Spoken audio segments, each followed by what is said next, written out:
Ano ang tawag sa pambansang puno ng Pilipinas?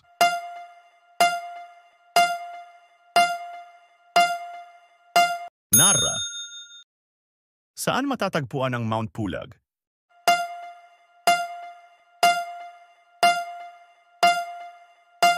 A.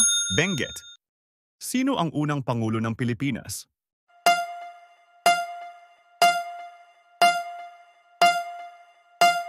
Emilio Aguinaldo.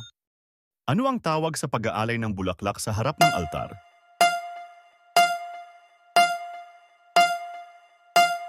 Flores de Mayo.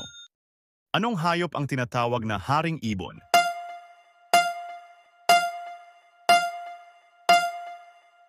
Agila. Ano ang tradisyonal na kasuotang lalaki sa Pilipinas?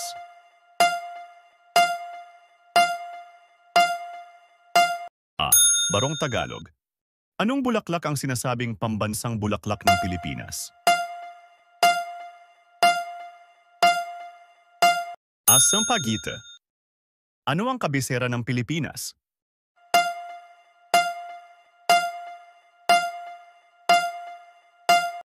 Manila. Ano ang tawag sa tradisyonal na bahay sa Pilipinas?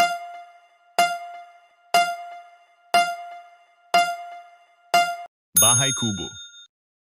Anong instrumento ang karaniwang ginagamit sa tinikling?